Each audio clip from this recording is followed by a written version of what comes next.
and I was aware she did them, and I just didn't know how to stop her from doing perks. And I kept warning her about fentanyl because I have a lot of friends that lost their kids. So I'm part of that club now.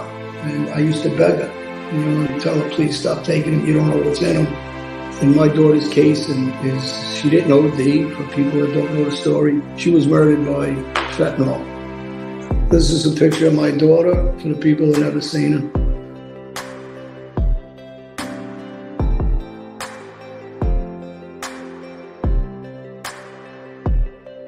And I can't say it enough times. Do not accept anything from anyone you don't know. And even if you do know them, don't accept it unless you know what it is and where it's come from. And I would say at my worst, I was probably taking between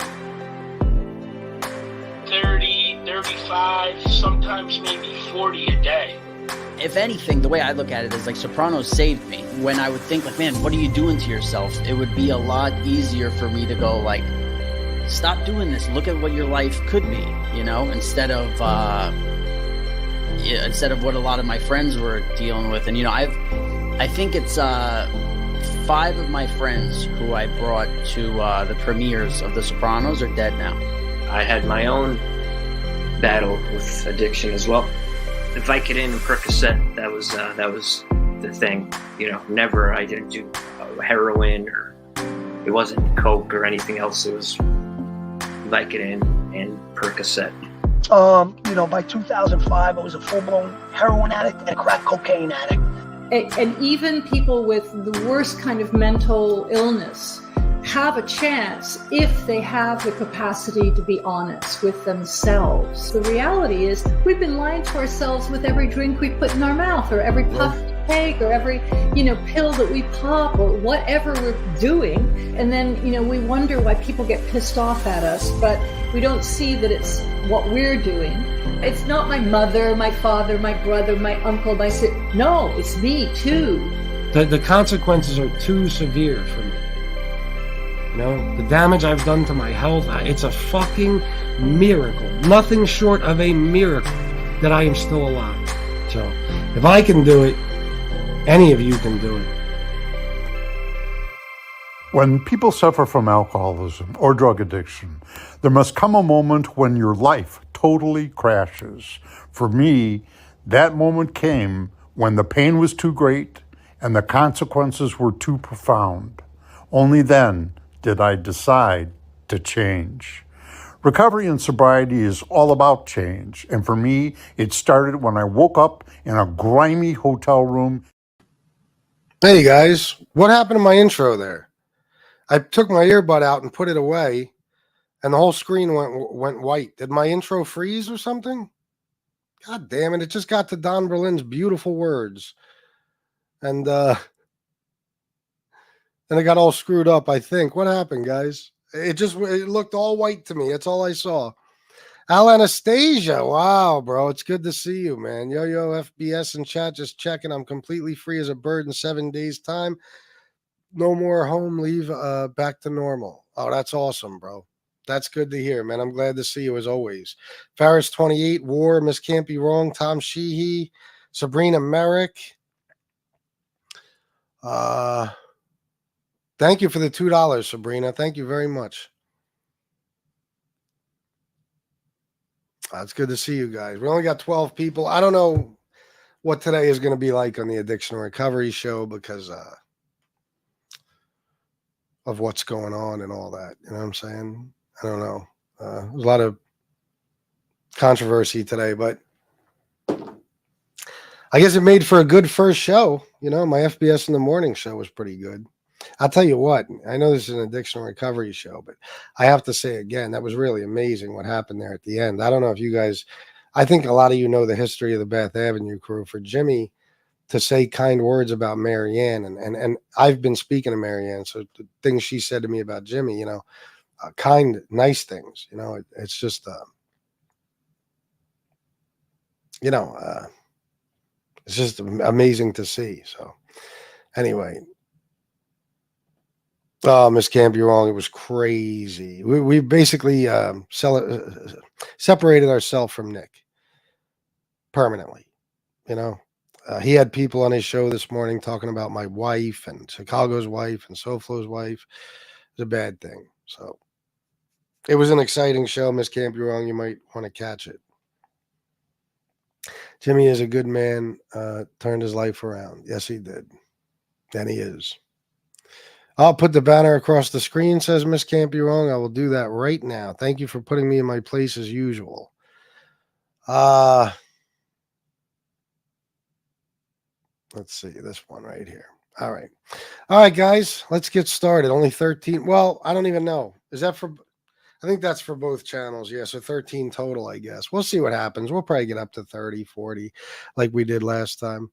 But either way, we got us right now. 14 people it's up to. So no doubt, Ferris. Thank you. I think I already replied to that one. I'm not sure, but thank you for being here. Sorry, I went back up there to do my shout outs. So let's talk. What's on your mind as far as addiction and recovery today? I know we got a lot of other stuff to talk about too, but we'll get to that again later on my next regular FBS show. I figured that would be the outcome with Nick. Yeah, well, you know what I told you a couple of weeks ago. You know, I saw it coming, but overnight that was pretty surprising. Should I start this fucking show over? The intro got fucked. Everything else got fucked up. I don't know. FBS, you should take out the mob tube off the banner and put the Izzo gang. Oh, do I have? Oh, shit. I will. I haven't edited this banner in a long time. Don't start over. Let's roll with it. All right. I just hate that because this goes on the Recovery Tube channel too, and we're talking about mob tube stuff. Plus, the intro got fucked up. All right, well, let's talk, guys. Give me some ideas. You know, my head is kind of cluttered right now with mob tube bullshit and everything else. Anything on your mind, any of you guys, as far as addiction? There's stuff I could talk about, you know.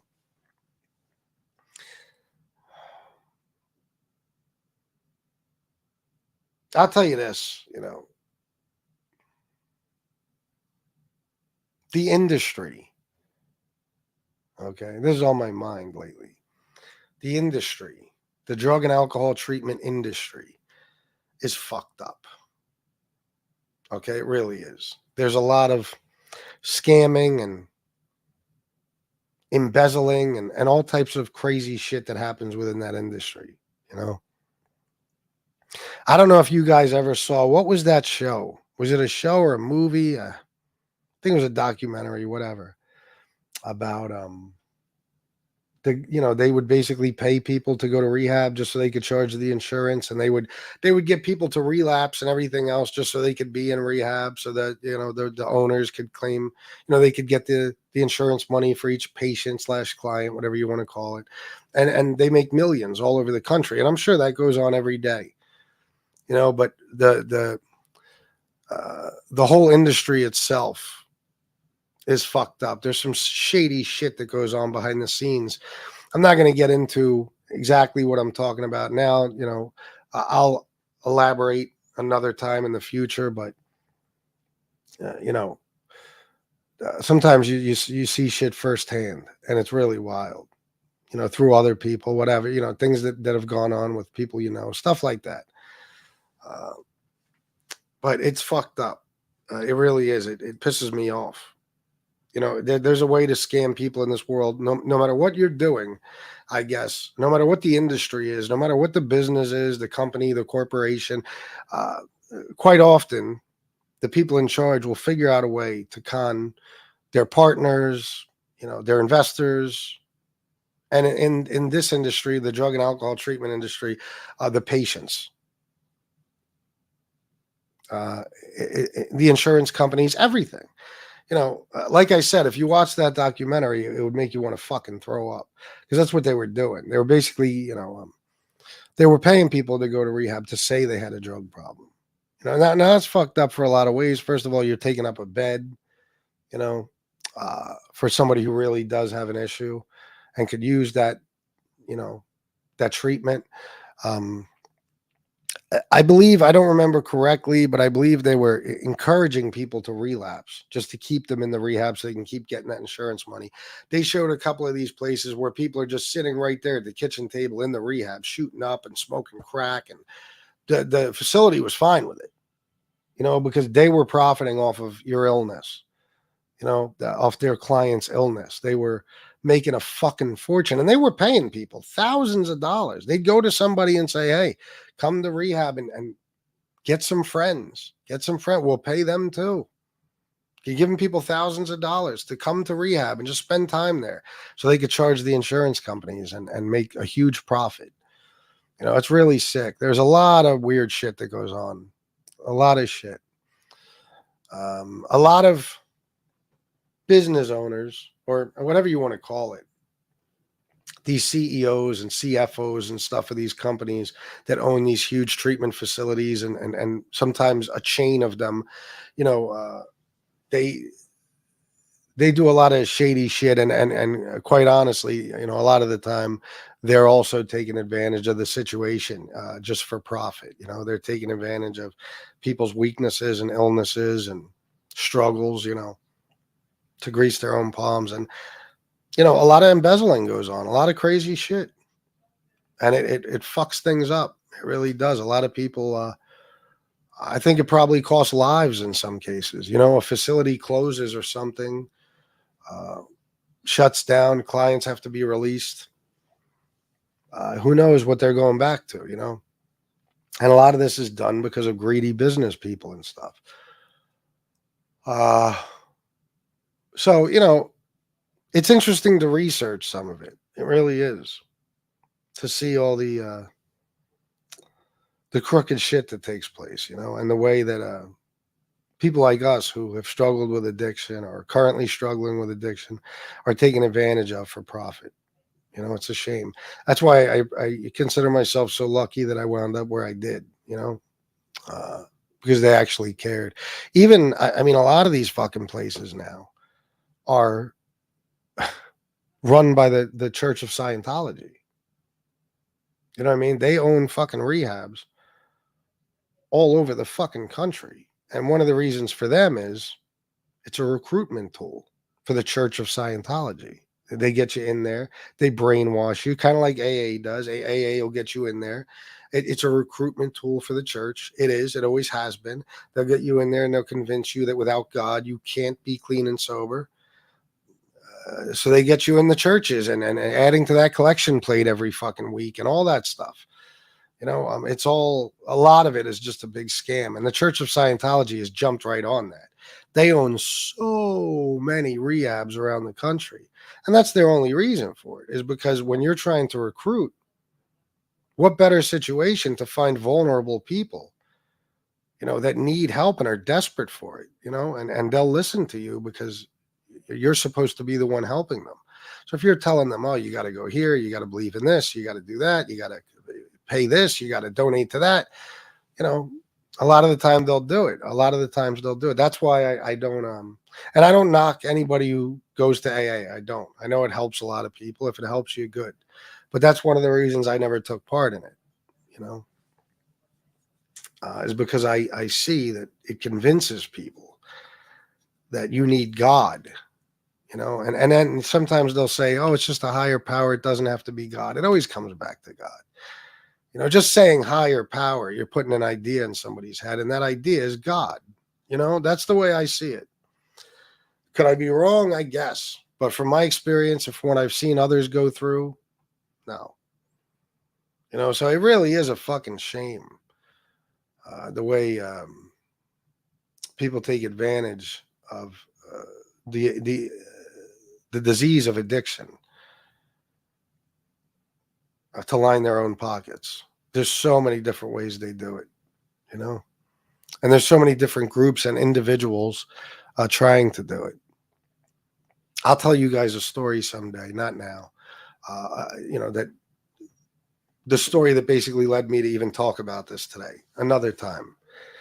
But yeah, it's it is what it is, I guess. It's like everything else, if there's money in it, it'll become corrupt if it isn't already. Are my fucking glasses crooked? Or is my eyebrow just I don't know, but this is the way I live. Everything has to be perfectly centered and even. Me too. Did not like the dude for some reason. Well, I got over 30 days. This show is my therapy. That's great, man. 30 fucking days, over 30 days. That's fantastic. And I'm glad this show is your therapy. I've been doing pretty good with keeping up. Last week I had to miss Wednesday because obvious reasons. I was sick as a fucking dog. I needed to stay away from the internet and YouTube for a while. But Miss Campurong and Jesse helped me out and did a great addiction recovery show. I listened to the whole thing from beginning to end. And then Friday, when I came back, we did one for my 5 years clean and sober. Paul wants to come on. Let me see.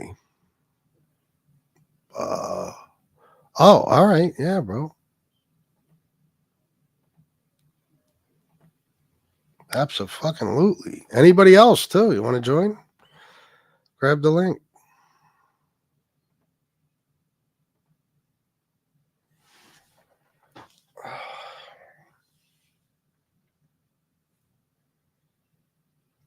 Kind of a stressful morning so far already. Oh, shit. I don't like saying it's a disease. You will never get over it. You'll be battling the rest of your life. DL, I'm the same way. If you listen to me in the past, I use it because a lot of people believe that's what it is. And I guess scientifically proven to an extent, or it has been scientifically proven to an extent, a disease, I guess. I mean, I understand if it's hereditary and the whole DNA thing and all that shit, I understand sometimes it's just a part of you. Genetics, but I personally don't look at it that way, but listen, people a lot smarter than me do. So I don't look at it that way because I say, if you use the excuse of it being a disease, then you'll never, get clean and sober, and you'll always feel sorry for yourself. And you'll always be able to use that as an excuse rather than facing all the horrible shit you may have done during your addiction and actually, dealing with it the right way. You'll just use that word as an excuse, but I don't know. I remember I talked to Robert Eiler about it from The Sopranos on live on YouTube, and he said the first drink is his choice, something like this. He said the first drink or two, that's his choice. It's when you have the next 50 drinks, that's the disease part. That you can't stop after that, which it kind of makes sense because I experienced that myself many times with alcohol addiction. We each choose every day or every night to have our first drink, at least if we're not physically addicted yet. Then it's not so much of a choice anymore. It's drink or die. But it's the fact that everybody else at our table or at the bar we're sitting at can have one or two drinks and then just call it a night. Whereas once we have that first drink, we're on a run. Then we have to we have to drink until we pass out, and then most likely the next day too. That's me. If I had a drink tonight, I could pretty much tell you for sure that I could not drink tomorrow, just because I know I've had a lot of different experiences throughout my alcoholism where I would drink from time to time and I wouldn't become a full-blown alcoholic again. But I would drink for the rest of the night if I had a drink tonight. My brain wouldn't allow me not to. And I think that's the disease part. My brain, I'll get sick. I'll get physically sick. I won't be able to sleep. My brain will be craving it. And if I don't give it to, if I don't give my body that alcohol, it'll turn on me, not like it as if I'm in full-blown withdrawal, but just for the rest of the night. That's how it would be. Once I had a drink, there was no chance of me sleeping or even being comfortable the rest of that night. I would be anxious. I would be, mentally, I'd just be like in anguish, craving another drink. And I would have to drink until I passed out. Then the next day I could wake up and be fine. But, not everybody can do that either. Paul. Yo, there you What's go, up, bro. Brother? Look. Good Just to see enjoying you. Your life, mate. What was that? Still off but having a bourbon at the moment, but it's once in a lifetime. Oh, Wild you? turkey. Oh, Yeah. shit. That's not good, No. Paul. I said I'm off the drugs, but having a bourbon. You're cutting out real bad, Can you buddy. hear me? Yeah, yeah. Now I can. Is that better? Yeah. Yeah, try to keep the phone still. Maybe you won't So it's cut winter in out. Australia. All right. Okay.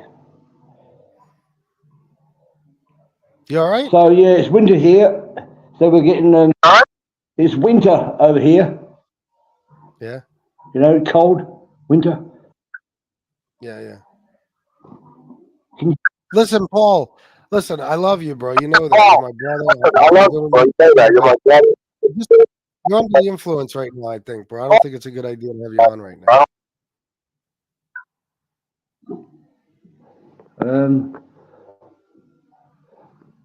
Is that better? Yeah, yeah. You okay? You got a lot of interference, Paul. How about we try this another time? Yeah, we'll do it another day. I just wanted to say hello and good day and love you all. All I'll right, see you same to later. you, bro. We love you, man. Yep. I don't know how to handle a situation like that. Paul, struggles, and he was drinking. First of all, I'm worried about him. Secondly, I don't know if that's good for all of you guys to see. I might have handled that the wrong way, but I don't know. He said he was having a beer or bourbon or something. Listen, I love Paul. Paul is the man. I hope Paul is with me forever, but I try to make a judgment call there from what I was seeing. I didn't. Thank you, Miss Camp. You're wrong. Yeah, I don't know. That one threw me for a loop. Yeah, I know.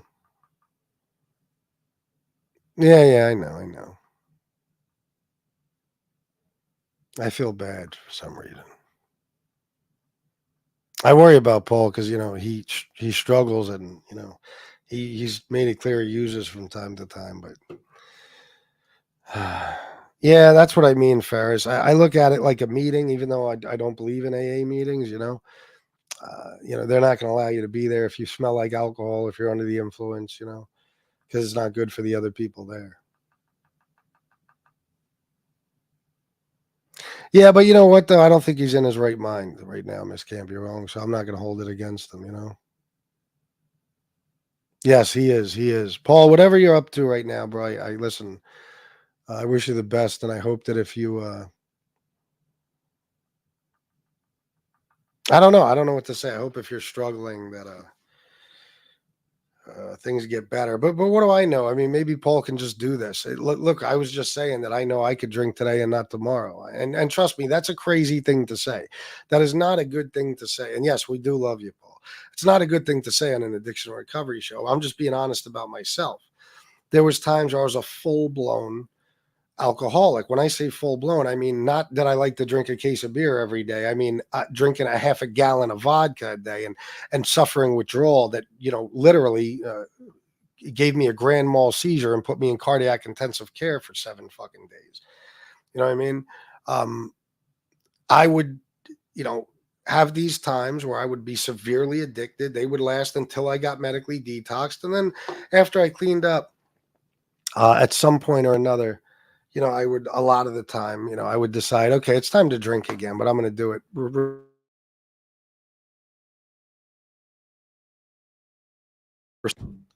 I had a girlfriend and from 2008 to 2012, every weekend, sometimes every other weekend, it depended on our work schedule, but we would go out and drink. Sometimes it was only, once a month. It depended. But we would go out and drink. And of course, like I said, I would have to drink myself stupid to the point where I could pass out.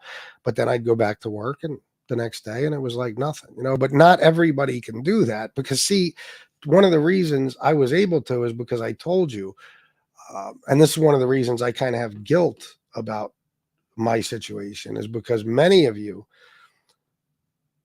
struggle with the mental addiction of alcohol. You actually love drinking. It's the love of it. It's the cravings for it. It's the, you know, the routine of coming home and cracking a beer and drinking at every event and going out to restaurants just so you have another reason to drink and all that shit. That's what makes it a lot tougher. Don't get me wrong. Physical withdrawal will kill you, you know, but if you're like me, once you're detoxed, you're fine. Because I don't even the thought of drinking, even though I have a craving every now and then, I get disgusted by even the thought of it.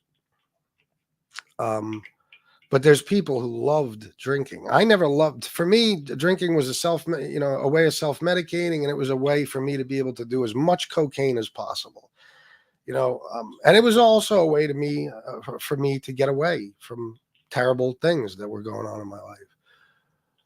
But I never loved it. Never. I loved doing cocaine. I didn't love drinking. So the alcoholism part is a little easier for me than it is for some of you. So don't take my advice when I say I could do something like that. Our addictions are different. Everybody's addiction is kind of personal. Everybody struggled in different ways, or they have different aspects of their addiction that maybe, differ from other people's. Let's see.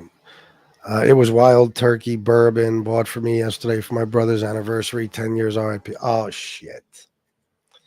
Well, bro, I'm very sorry. I remember you mentioned that the other day. I'm very sorry for the loss of your brother. My condolences. And I know this has got to be a tough day for you, bro. You don't have a drinking problem. Okay. Well, Paul, I understand. I was just being cautious for everybody else in here who does. It's not good sometimes for us to see people drunk. Don't ever think it's anything against you, bro. I just did what I thought was best for everybody else here. But listen, I have to say I understand, with what you're going through. And if you don't have a drinking problem, then, none of us can say anything. But I didn't realize, I forgot, about it being your brother's 10-year anniversary. I'm sorry, man. Just don't be mad at me, Paul. I just thought I did what I thought was best for everyone involved.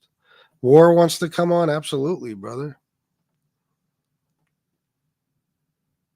Not criticizing the guy, but part of my problem is not knowing what to do with myself. Yeah, I got you. That's what I mean. That's why it was Henmond, not on this show, brother. I'm not gonna block you, bro, but just do me a favor and just somebody can remove that comment. Just we don't talk about that stuff on these shows. Where the fuck was I?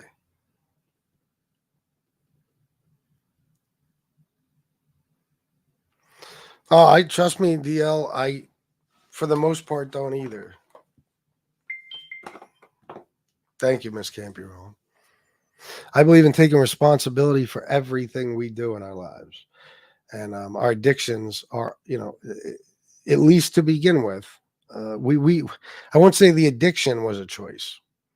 The choice to ever start using a substance to begin with, a substance that we knew could become addicting. That was our choice. I don't know what happens after that.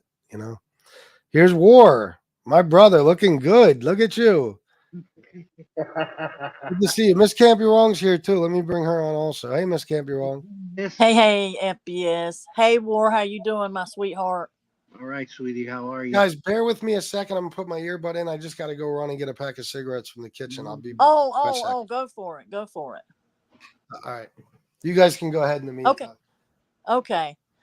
Hey, War. Yeah, I just wanted to come up and say, Paul, we weren't trying to get on you about the beer thing. It's just people that have problems with alcohol, and it's an addiction and recovery show. We loved having you on, but you're fine. You're fine. Okay, go ahead, War. I'm sorry. Well, I'll touch back on this when FBS comes back, but what I wanted to say is when you get to the point where you realize you have a problem, okay, and a lot of us used in the past and still continue to use to this day because of pain in our lives, whether it's pain from our childhood or divorce or loss, you know. And what I wanted to say is you can't be afraid of the pain. Don't be afraid. Embrace the pain. Endure it. And then begin to work through what you need to work through, because that's when you start to heal as an individual. Yeah, it's good. It's good advice. Good advice. It's true. Don't be afraid of the pain. No, that pain, and that pain helps remind you when you're all over it why you don't want to go back. Yes, ma'am. Yeah, As absolutely. And you got to face the pain eventually, one way or another. You have to. You have to. Yes, sir. As horrific as the pain may be, you got to work through it, because those are the triggers, you know. I have PTSD as well, and what I have to do is I have to be very careful. Um, uh, I have to recognize what my triggers are and manage them, you know, work through them. And recovery is kind of the same way. You have to work through all that garbage so that you can heal yourself up on the inside. And the past, those hurtful things they don't trigger you into using again. Yeah. You've worked through it, you've processed it, and you've healed up from it. And when that happens, when you get healed up from it, you the addiction kind of loses a lot of power over your life. That's Yeah. all I wanted to say. No. Listen, you're exactly right. You're exactly right. This is why I've said many times, people have the fear of even getting clean and sober a lot because they're going to have to face that pain. But you have to do it. You have to eventually. It's either that or die. Now, I haven't been through what everybody else has been through. So somebody like Paul today, first of all, he said he doesn't have a problem drinking. I think his drug of choice was heroin. I'm not sure. I think that's what he's told us in the past. My memory. But yeah, I mean, as far as addiction goes and alcoholism and stuff, you definitely have to learn how to live sober and deal with that pain no matter what. I don't know what his pain is like. I haven't felt it. I haven't lost a brother or anything. But yeah, if you do have an alcohol problem, you have to learn how to face that pain clean and sober, or you can't stay clean and sober, because every time something bad happens, or every time you start to reminisce and or have bad nightmares or whatever it may be, it's an excuse to use. Yes, sir. Yes. Well, my thing is I don't understand how people, can continuously do it over and over, can completely detox, go through all that pain. And then there they are, you're hearing they're doing it again all over. Yeah. Well, yeah, I know. I don't. How to speak to that? I guess it's powerful, I guess. Yeah, not to cut you off, War, but I think that's the disease part of it. I'm with DL, but I'm starting to understand more as I listen to people. There is a disease aspect to it. There is an illness, and the illness is that part of us. Like you said, Miss Can't Be Wrong, you can go through fucking hell. I mean, think about the things I went through. I got committed to a psych fucking ward. It was the worst experience I ever had. I used to torch cars when I'd get mad at people when I was under the influence. I suffered seizures. I went through fucking every type of physical nightmare you can imagine from alcohol withdrawal. I spent times in critical condition in the intensive care unit. Getting a defibrillator put in under my arm after being diagnosed with congestive heart failure, and I still went back to drinking every time. So that's got to be the illness part of it. It has to be the fact that we can go through hell and then still in our head somewhere say, well, let's try again. Maybe we could do it different this time. May I ask you a question? Go ahead. Why did you go back to it again? Did something happen, or what triggered you to go back? May I ask? I think I'm going to tell you the truth. In my younger years, like when I first had the seizure, I wasn't even 21 yet.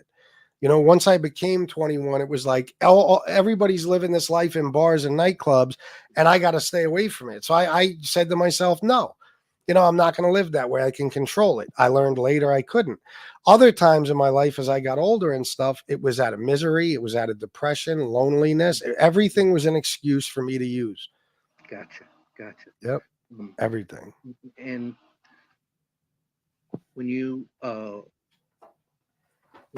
process and begin to heal, and I just lost what I was going to say.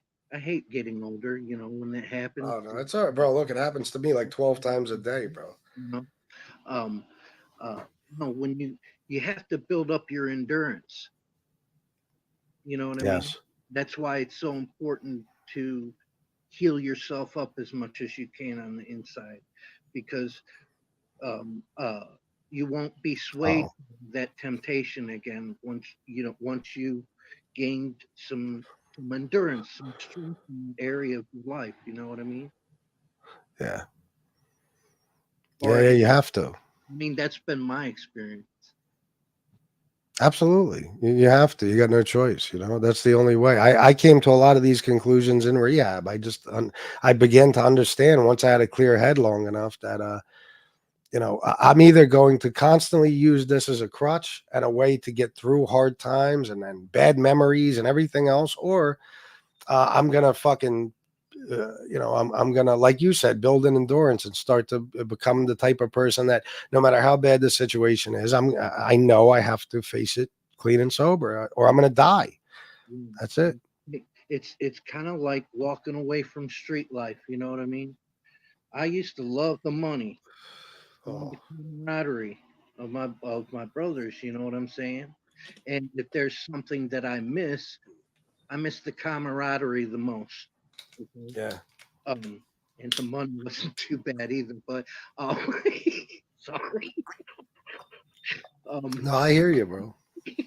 But um, it's just like drinking. Yeah, the buzz is good. Sure, the money's good. Sure, the camaraderie's good. But the rest is junk. You Yep. know what I mean? The rest is Yep. junk. Gangsters are not good people. You know what I mean? No. And all of it, whether it's addiction or street life, drug dealing, whatever it may be, it only leads to a couple of possible conclusions, and none of them are good. None of them are good. No, sir. No. What do you think, Miss Campurell?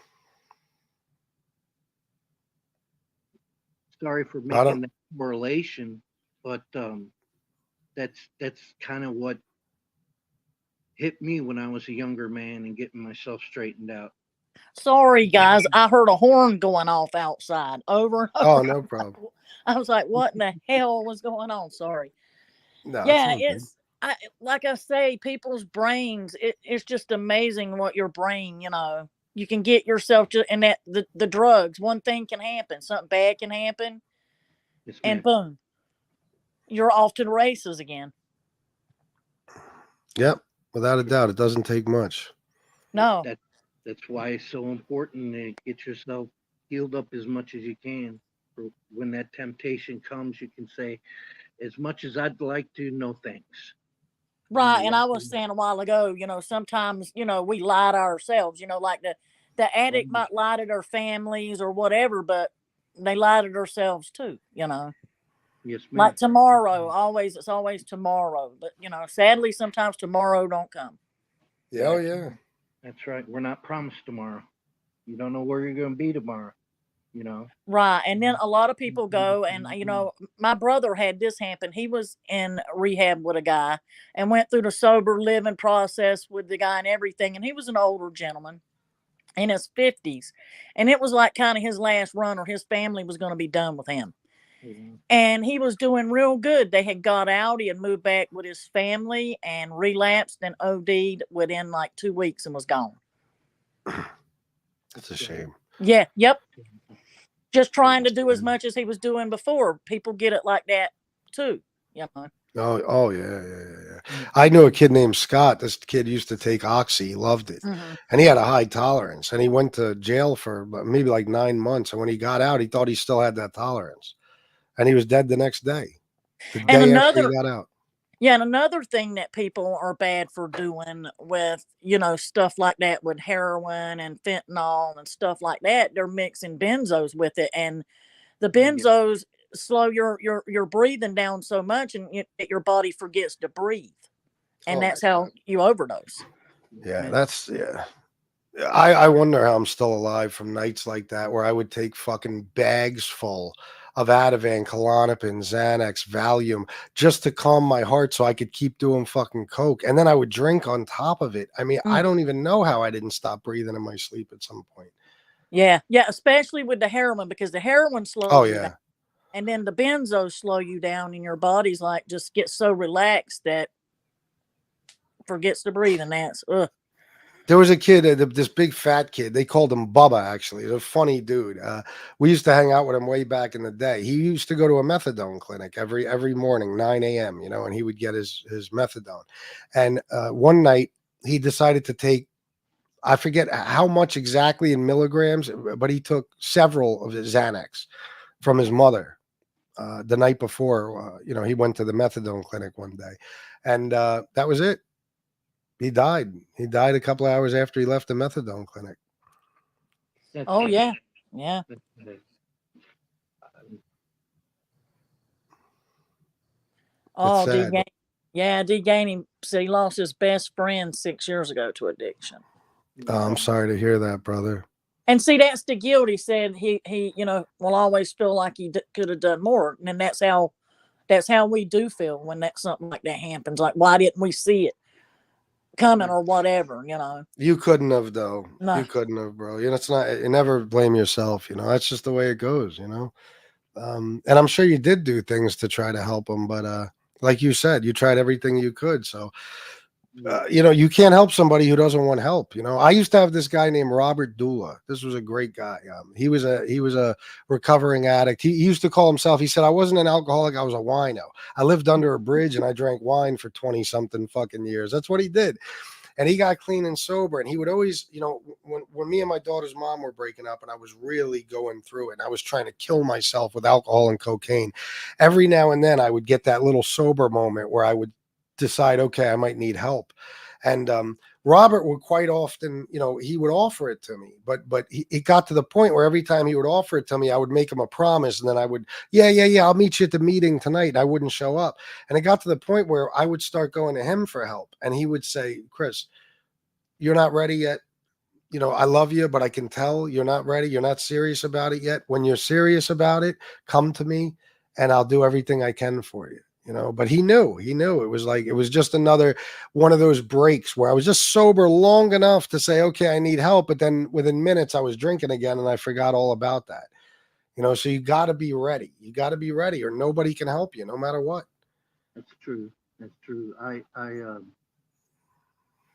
Somebody I loved more than life itself had a problem with drinking, and I shared with you who that is, FBS. And this person had given up on life, period. They were ready just to kick the bucket, and I came alongside of them and began to show them, work with them, and show them that they didn't need the drink, and they were doing it. They were doing spectacularly, and I was incredibly proud of them. But then they passed, you know, and so whatever the pain is, work through it, get clean, you know. Don't don't binge, don't relapse, stay on the track. Yeah. That's what you got to do. You got two choices. You either figure out how to face the pain or you die. And you can't be selfish and just say, okay, I'll die, because no matter who you are, there's somebody out there who needs you, who loves you, who depends on you, and you're going to hurt them too. So you can't be weak and just say, oh, it'll be easy for me. What's it going to do to everybody else? You know what I mean? right. It would have killed. I would have, yeah, I would have been, my pain would have been over. I would have been done if I really accomplished my goal at some point. But look at all the people in my life who would have suffered, my brother, my daughter, my mother, other relatives, friends, so go Right. ahead, Miss Campion. In the addict's mind, they think they're covering it up, think they're hiding it, think nobody knows or think people don't realize it's as bad as it is, maybe, I guarantee you, go to that person and say, look, I'm in a bad place. I really, really need help. And I guarantee you they're going to say, yeah, we kind of knew, we were waiting for you to come ask for Yeah. help. Yes, ma'am, you're People right. know, people know. And a lot of times people, like you were saying, FBS, that guy's like, come to me when you're ready. And that's what a lot of people get to that place with the addict. Like they're not going to push the help anymore. They just wait for you to come and ask for it. Yeah. And what you said is funny in a way. I mean, the thing about people really think that nobody notices sometimes, no matter what their addiction is. They could be a full-blown alcoholic. They reek like vodka or whatever the fuck it is. They're stumbling, they're slurring their words. In their minds, they look great. You know what I mean? And nobody notices a thing, or pills or whatever Right, it may right. be. But like heroin addicts, they're the I so many times in my life, I would watch heroin addicts on street corners, at my job, at that place, Syncreon. It was filled with them because everybody was coming from recovery homes and they were on parole working there because they didn't do background checks. I would watch people do fully bent over in half, Mm-hmm. asleep in a heroin Mm-hmm. nod. Mm-hmm. And then Pop somebody up. would wake them up and they would be like, what do you Yep. mean? I'm fine. I'm fine. Yep. And they didn't even realize, like, they don't think Yep. people are seeing this in their minds because you're in this warped state of mind. You're like almost delusional to the point where you don't realize what other people are seeing, because to an extent you don't even realize what you're doing. Right. And But I'll I've give you always seen that with them. Go ahead. Sorry. a perfect one with my brother. When my dad was dying and everything, and my brother was here, we were driving back and forth to the hospital, and I was just beat. I was tired. I said, "Will you please drive? I don't feel like driving tonight. I'm tired." And I didn't know he had done anything. So we get on the highway to go home, and all of a sudden he's nodding off and going off the side of the road, and I'm hollering at him, and I had to make him stop to let me drive. That was scary as shit. Oh, I'm sure. That's Oh, scary. terrifying. Yeah.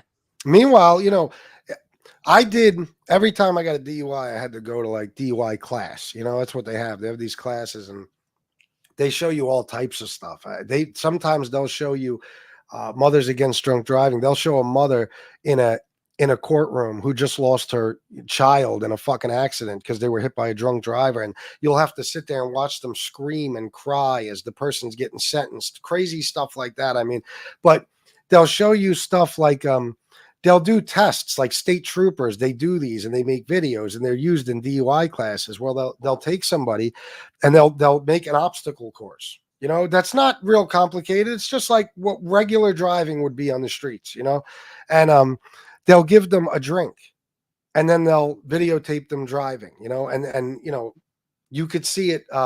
They have a camera in the car too. You could see it from that perspective, whatever.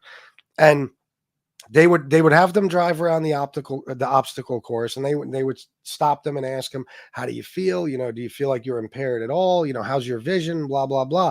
And then they would give them a second drink and have them go around the obstacle course again. Mm-hmm. And before you know it, the person's all over the fucking obstacle course, all over the fucking lot, whatever they have it set up, and knocking cones over and every fucking thing else. And they would stop them again and say, how do you feel? And they'd say, I feel fine. My vision's clear. I don't feel drunk at all.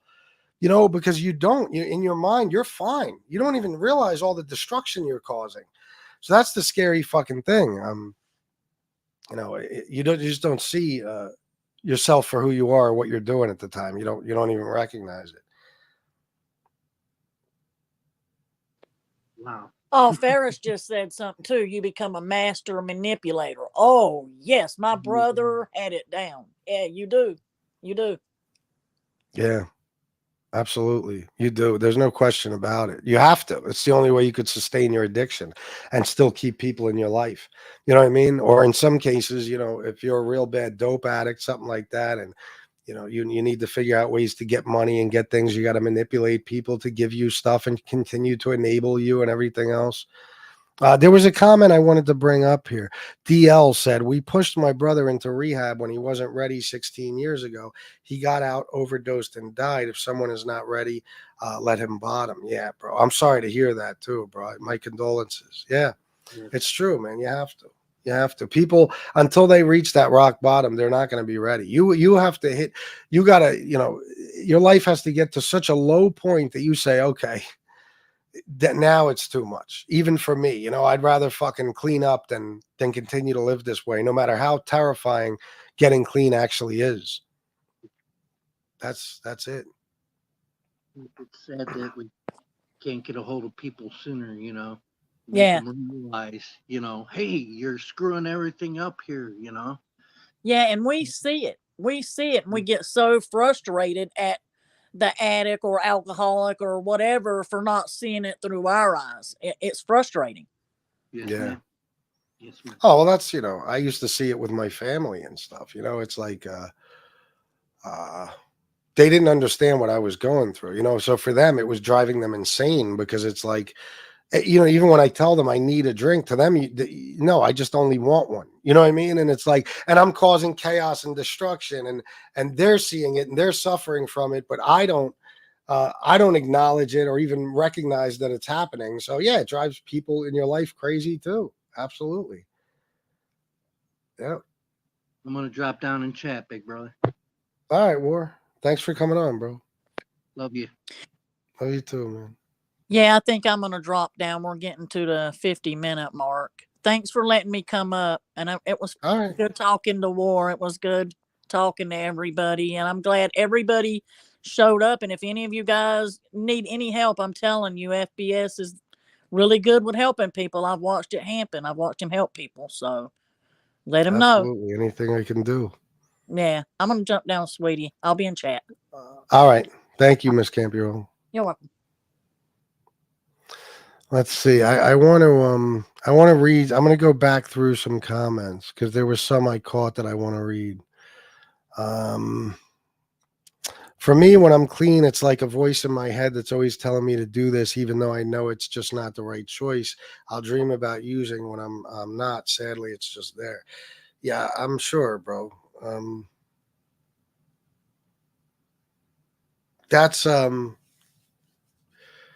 That's like what I was saying with the mental addiction. A lot of people they can't escape cravings or even go throughout their day without that voice in their head telling them. I think I've always said this is why I respect so much people who have kicked heroin or opioids, whatever, oxy, whatever it may be, because that always seemed to me, just from what I've seen in my life from actual heroin addicts, is no matter how long they're clean, it's always there calling them. Always. I used to ask people that, like, does a day go by where you're not what's the word I'm trying to look for, like haunted by it, haunted by the thoughts of how good it feels and all this different stuff, and is there ever a day that goes by where you don't crave it to the point of it almost drives you insane? You don't see that with a lot of things, but heroin, I've noticed. Somebody told me once there's no such thing as an old heroin addict. And it really made me fucking think. You don't see many, because most people do not survive heroin addiction. I was even to the point once where when I found out a friend of mine or something was on heroin, I just figured them as dead. It's like, okay, well, it's just a disease you can't cure, if you want to call it. I'm even using that, metaphorically. It's like an inoperable tumor. It's like terminal cancer, something like that, where you just have no chance no matter what you do.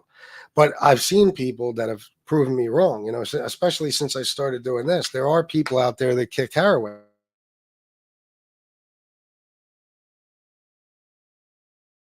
I always did. I always will.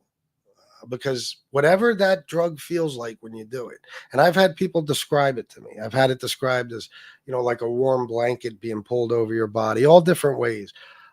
That feeling never leaves them. And they want to chase that feeling until the day they die, and even when they're trying to stay clean and sober, the memory of it is always in their mind. Some of you would obviously know better than me. I've never done any type of opioid or heroin or anything. I mean, they gave me fentanyl when I had a surgery. That's it, and I don't remember much of that. So, I don't know. You guys can tell me, but I think that's the worst when it comes to that. It's not the only thing where you have that voice in your head, but I just feel like it's the worst. I always end up going back when things are going well for me, self-destructive, I guess. Faris, this is what I talked about a couple of times on here before. I always said that about myself. Yeah. I think that's another reason. Like when War asked me what would make me relapse, I think there's something in my mind that somebody told me once that they think that I don't feel like I deserve anything good in my life. It was a woman named Emily. She was actually a manager of mine at a restaurant and then wound up becoming a little more than that, at least every now and then. And she sat me down once and said, I could see you looking for a reason to fuck everything up. She said, look at all your friends. They're all dead or in jail. And you're actually to the point you were in jail, you got out, you got this job, you're doing okay, you got your girl, you got your daughter, and she said, you're doing so good, but I can see you looking for a reason to fuck it all up. And she was right. Anytime in my life when things got really good, I'm going to give you a crazy example here. When I was DJing, I was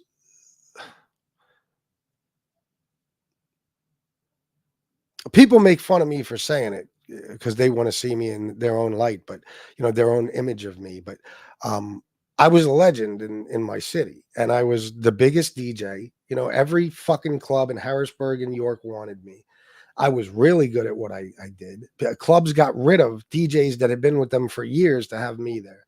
I was making a ton of money. I had a supermodel basically as a girlfriend. That's what she looked like. Okay. We had gotten a nice big house. We were getting brand new cars every fucking year. We had money coming out of our fucking ears. It was just, I went from being the guy who was most likely to fail to being the most successful guy out of anyone I knew and in any circle I ever ran in. And the way people would treat me, it was like I was a perfect person. It was very, very bizarre to me. And I was told my whole childhood that I was going to be a high school dropout. I was going to go to jail. I was going to be a drug addict. I was going to fail. No matter what my dream is, there was always that guy, my dad, to crush it, to step on it and tell me how it's never going to work. And I'm delusional for even considering it. Whether it was wanting to be a DJ, whether it was, no matter what it was, a skateboarder, all different phases I went through in my life. So I believe to an extent that I was brainwashed into believing that I don't deserve anything good in my life, and anything good that's there doesn't belong there, and that, I was raised to believe that I can't be a winner. So if I all of a sudden have become a winner and I'm now successful, that's just not meant for me. I always knew that about my psychology. So I feel like every time I would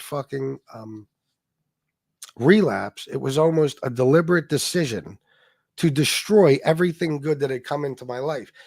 Back to the example I was using when I was, living with my daughter and her mom, and we had been together. Me and my daughter's mother at the time might have been together 7 years. My daughter was maybe 5-6 years old. We had the big house, we had the cars, we had all this money. I had the DJ thing going on. One night, I got a DUI.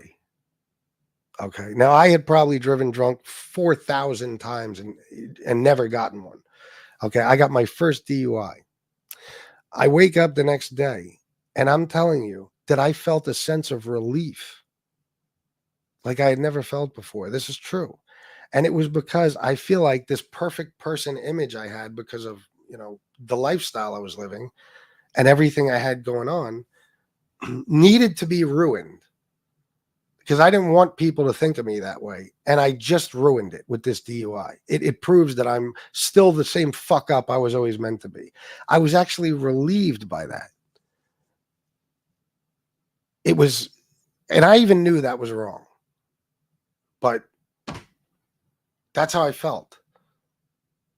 That's how I felt.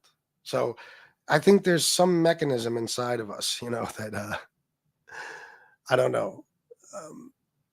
It's the sole purpose of it is to well, I can't say make the decision for us. I think a lot of us who have lived a certain way or grew up a certain way, had a certain type of childhood or whatever it may have been, we have that part of us that is always um, pushing back against any type of progress.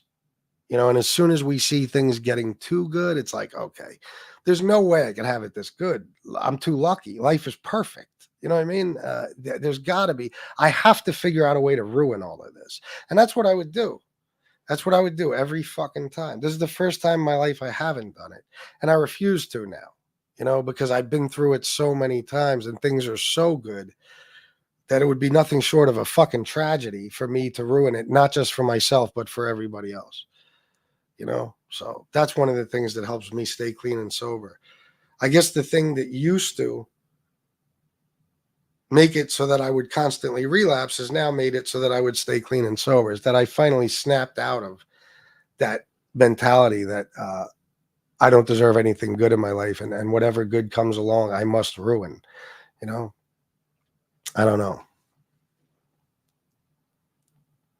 I guess it's ruining it all those times and having that mentality for so long that has finally taught me that is never going to work. When things get good, you better appreciate it and keep them that way for as long as possible. Keep things good for as long as possible, without fucking it up. Because you get to a point where there's too much riding on your decisions, and there's too much riding on my decisions. So, I don't know. Sorry for that little rant I went on, but I'm far from in the gutter mentally. I am far from in the gutter mentally. I am, but financially not close, making me think I may die a junkie fuck. Well, I hope not, Ferris, and I don't think that's what you want. And I think that you're already, doing your best to make sure that doesn't happen. You obviously are motivated. You're over a month clean and sober right now. So, but I understand mentally how you feel, I think, for the most part.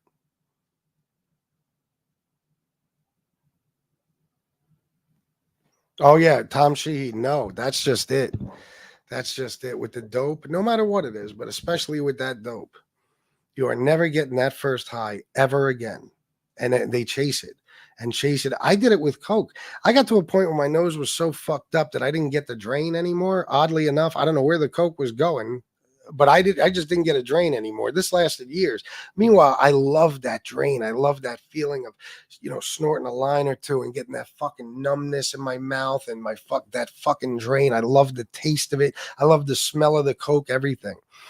And when it got to the point where I wasn't getting that drain anymore and I wasn't getting the numbness, my tolerance had gotten so high that I didn't even lose my appetite. I could fucking eat on cocaine. I could sleep on cocaine. I wound up chasing it. I remember I would refuse. Every day I couldn't get a fucking drain. I would just keep doing line after line looking for that. And I wasn't getting it. You know what I mean? I got to a point where I realized I don't even like doing this anymore. I'm not even getting out of it what I used to get. It's just all I'm doing every time I use is chasing the way it used to feel. Oh, look at this. Look what we got here. Wait, let me see. All I see is a black screen so far. I don't know if that's really Frank. I see a black screen. Heroin opens up Pandora's box. I bet. I'm glad you have this show, FBS. People can come here and know they won't be judged because we're all going through the same and understand each other. Bro, you got that right, man. Nobody's getting judged here, bro. We've all been through shit and we've all made the same mistakes in a lot of ways, So it's impossible for us to judge each other in a negative way. Frank. I'm driving. Can you hear me? Oh, okay. Yeah. I didn't know if your mic was hooked up or because I didn't see your video or anything. So yeah, I'm driving. You can hear me though? Yeah, I can hear you. All right, let me just put the phone. Let me put the phone. Yeah, I'm on a long ride, so I figure I'd give you a call and tell you a little bit about addiction. You know what I mean? And everything. Absolutely. Go ahead. Yeah, my thing was, I always believed alcoholism was my, the first thing that caused all my problems. Drinking. I I started drinking at the age of about 11, 12 years old. I was from Brooklyn, and what happened was, I moved from Brooklyn to New Jersey, and back then nobody was from Brooklyn, and New Jersey was the woods and the country back then in 1977. You know what I Yeah. mean? So I got severely bullied and picked on. The first day at school, I got jumped by 5 kids, and then I was in the hospital on my very first fucking day. You believe that shit? So Jesus Christ. yeah, so I never got over that and everything, and I started drinking at an early age, like too. Plus, being Italian, for the Italian people, you remember when you always had these big dinners and stuff, and there always be like cups of beers left over all over the table, and my grandfather would make me like throw everything away, and I would take sips out of the cups. You know what I mean? And Yeah. I started. That's how I first started drinking, and and getting drunk like at a young age by doing stuff like that, and everything. And then It's I a just, bad thing. yeah, and then I just continued. I was very shy as a kid, very low self-esteem, especially with the bullying. And when I started drinking, it gave me a personality, and I started, talking to girls more and everything. But I was a complete moron. I got in so much trouble drinking. I was very obnoxious. I was like the class clown, the idiot, that everybody was laughing at, not with. You know what I mean? Like, and stuff. Yeah. And and I continued to do that, for years. And I was also a very good baseball player, and we always did a lot of partying with the team and all that stuff and everything. But what I want to talk about is what my biggest thing was the opiates. That drug really destroyed me. You know what I mean? I uh, Yeah. I had 7 to 8 major surgeries through the years, and I started taking the pills then, and I just I've been clean. I've had relapsed. I was clean for 2 years. I did relapse 6 months ago, and then I stopped again and everything. That drug is very, very. It's such a difficult drug to quit. Like, you dream about it. You know what I mean? I dream I'm buying it. They're in my hands. I dream that I'm losing them. You know what I mean? Does Constantly. a day go by where you don't think about it?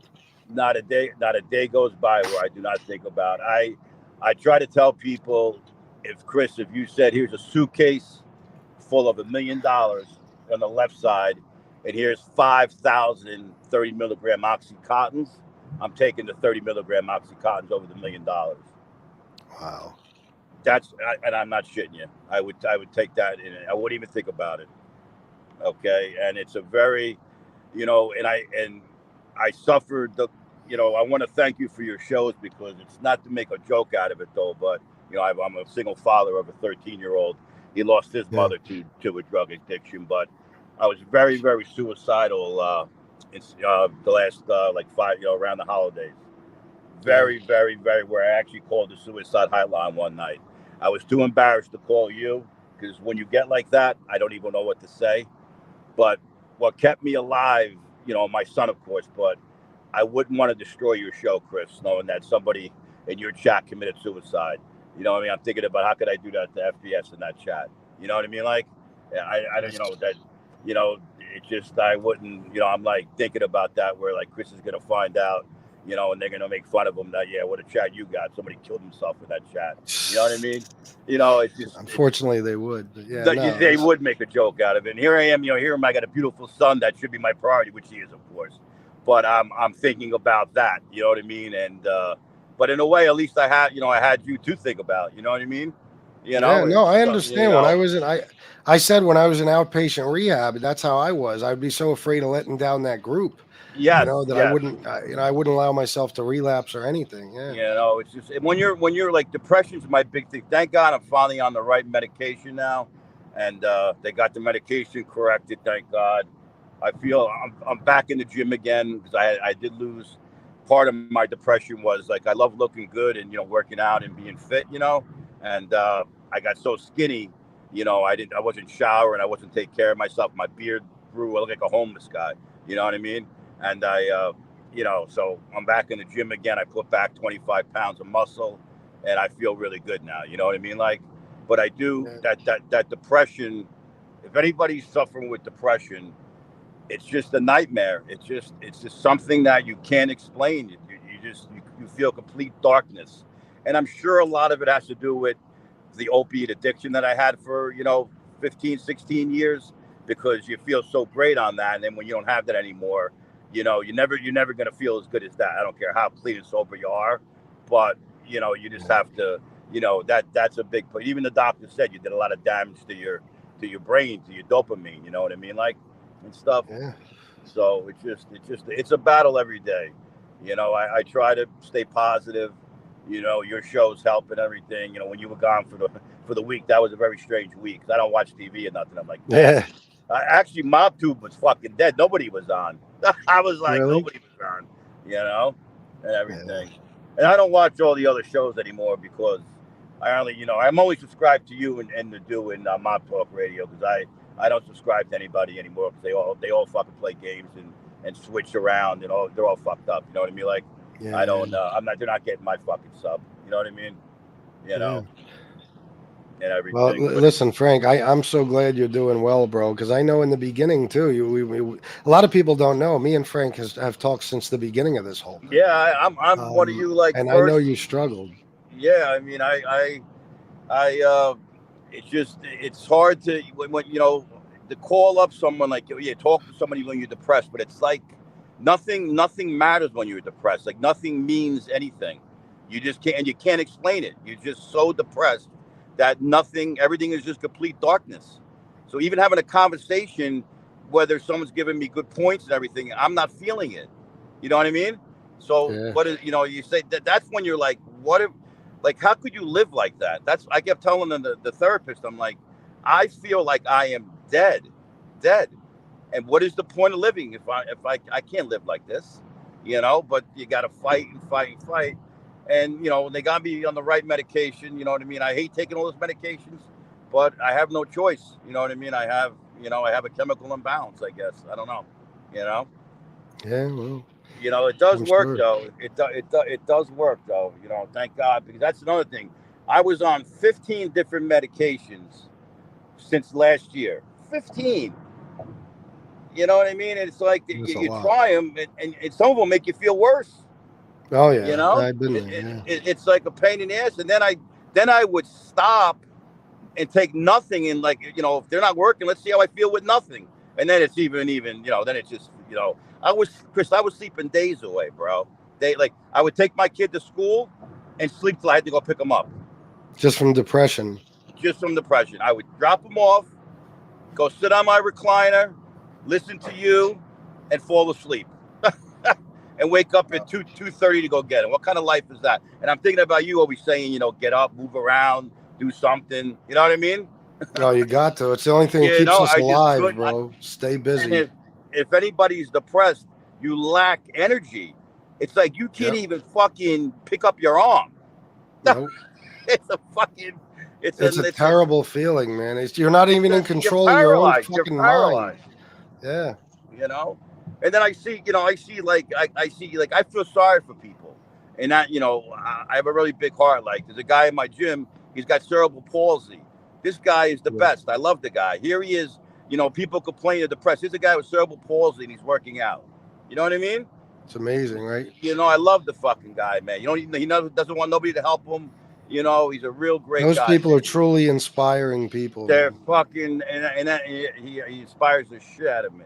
There's always somebody worse than you are. Remember that. There's always somebody that has it way worse than any of us have. Always. Yep. I saw a poor, taking my kid to breakfast. School's over now. Yesterday was his last day. And I took him out for breakfast this morning. There's a poor woman in the hot weather with a sign raising money for a kid who's got cancer. That fucking ruined my whole day. I'm depressed. You know what I mean? You get depressed. You know what I mean? Even think about it, bro. I mean, the poor thing is sitting on the side of the road with a fucking sign. I mean, you got to be fucking kidding me, Yeah.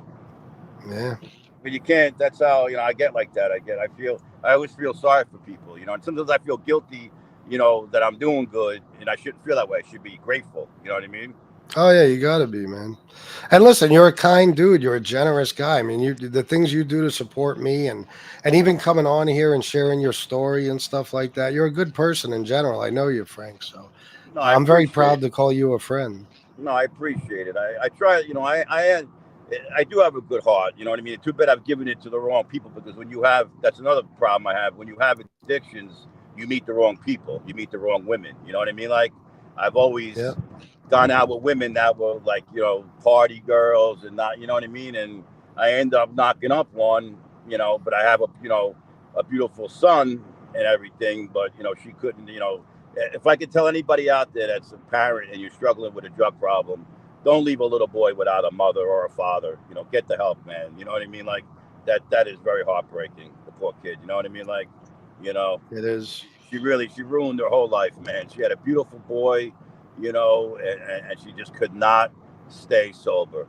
She was addicted to crystal meth, cocaine, pills, drinking. She was a mess. She had five.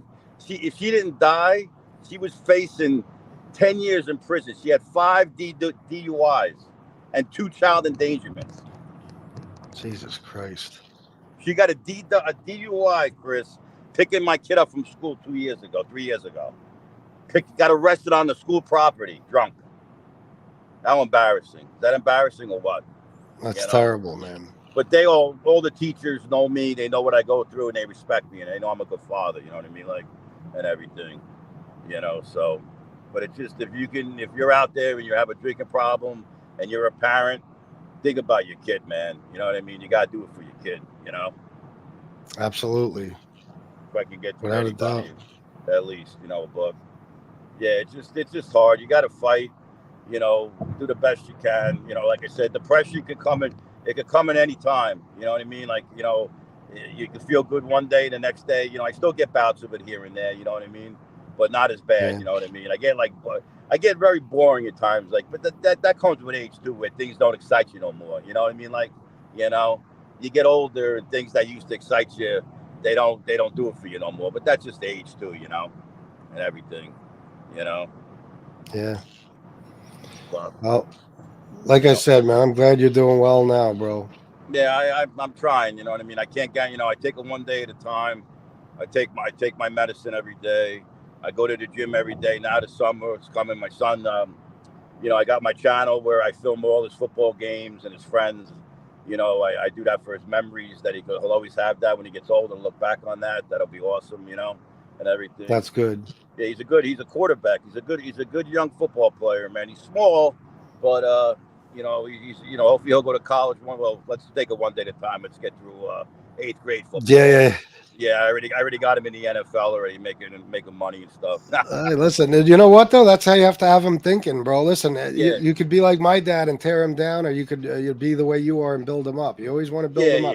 I used to tell my daughter it didn't matter what my daughter said she wanted to be a cat once. I said you could be the best cat in the world. No matter what the fuck. This is when she was a little girl. Anything you want to be, I'm gonna tell you can be that, no matter what.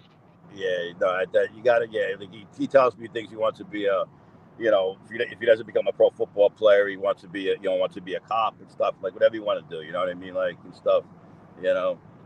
But it's very rewarding being a parent. You know what I mean? It's really cool to see your offspring, do better than I did. You know what I mean? Like that's the goal, man. Have them do better than we did. And you're a great father, Frank. That's one thing I know about you. I got a lot of respect for you, bro. I try. I mean, it isn't easy. I get mad at him sometimes. You know what I mean? I do get. He can be a pain in the ass. They know everything at that age. At 13, he knows everything. He just turned. His birthday was last Friday, so he just turned 13. So they could be wise asses, and everything. I'm not a big fan of the music. He loves all the rap stuff. Like I'm not really into the rap. I love Eminem, but he likes all that rap that you like. The songs you like and stuff. Yeah. He loves his sneakers. He loves his Jordans, all his sneakers and everything. There you go, bro. He's on the right track already. Yeah, he must have. He got 15 pairs of Jordans. This fucking kid. Yeah, he loves them. Yeah. No, well, that's good, man. You spoil him. You treat him good. You'll always be his hero, man. You're doing the right thing. Yeah, no, I try to be, and hopefully he'll grow up, knowing that, you know, he won't, you know, he always asks me like, why did mommy do that to me? Like, why did mommy do drink? I'm like, well, all I can tell you is that if you never take a drink or a drug, you may never do it. You don't know it. You know what I mean? That's how you get addicted, you know?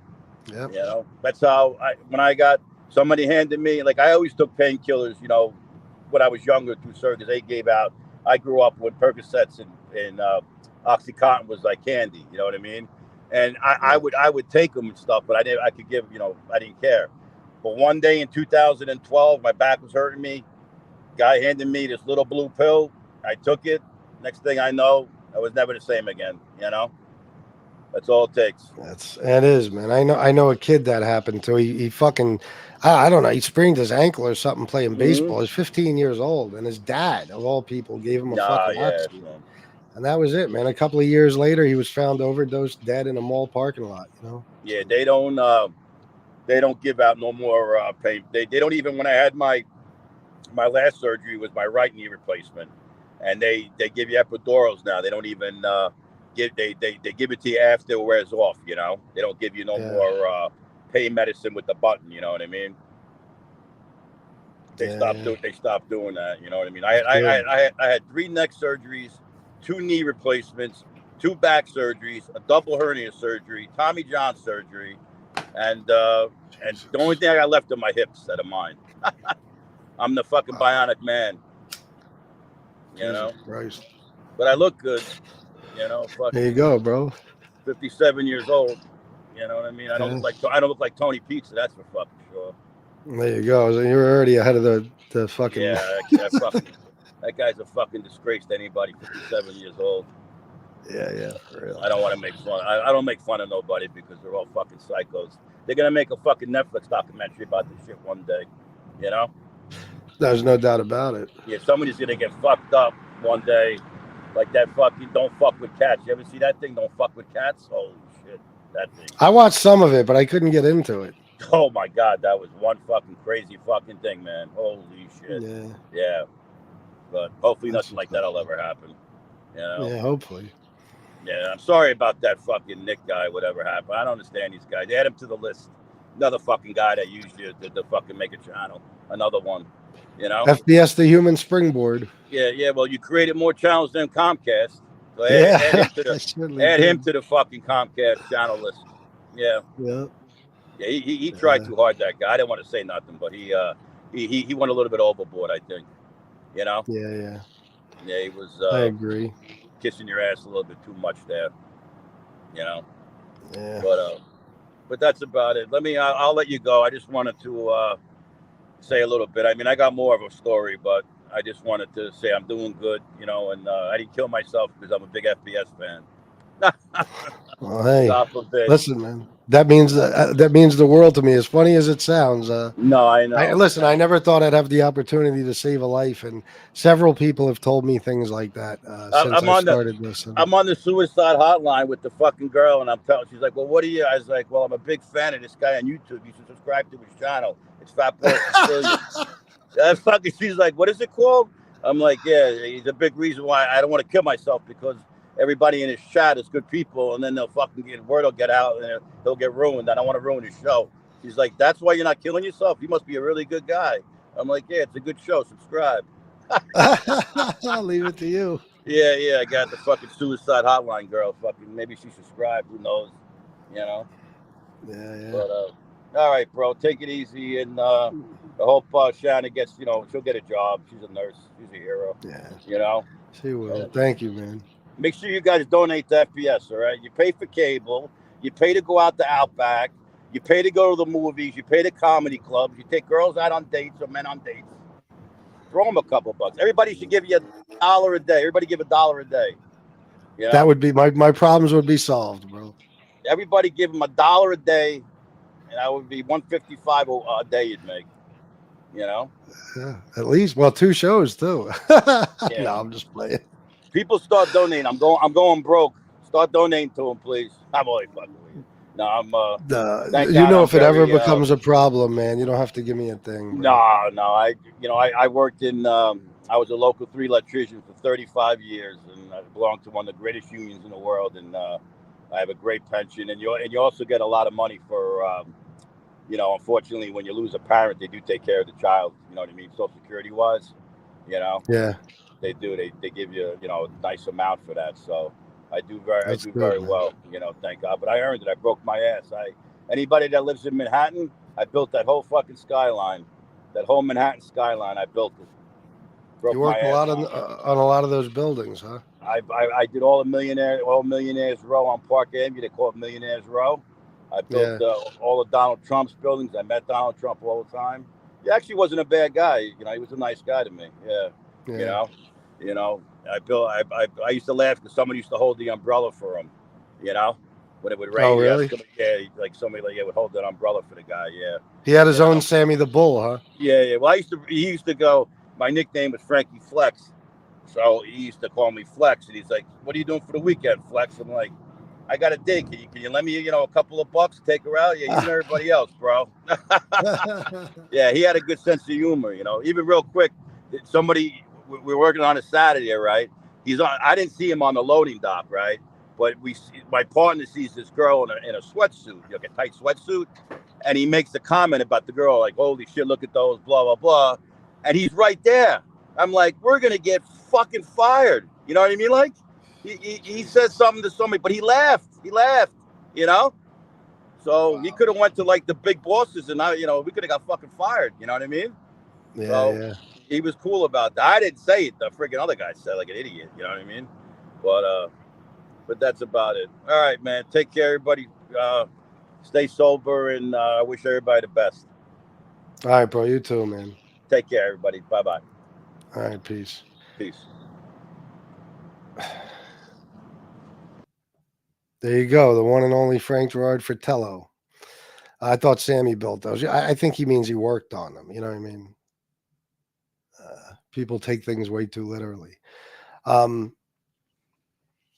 There's something, D. Gainey said about, I kept the comment on the screen for a long time. Let me see something. Hold on, I mean to take you off. Let me mute the mic.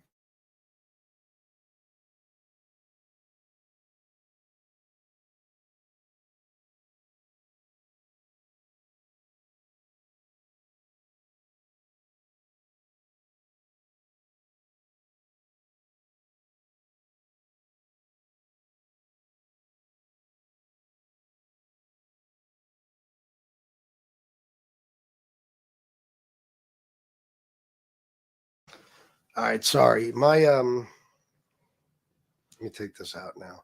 My mom was out in the living room a little while ago. I thought she was still out there. I was actually going to have her come in here, not on screen.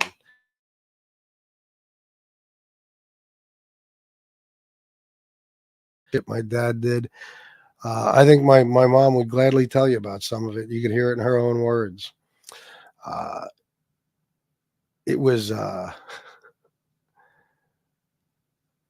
listen, it's, he was somebody who, for whatever reason, wanted to tear us all down 24 hours a day, me, my mom, and my brother.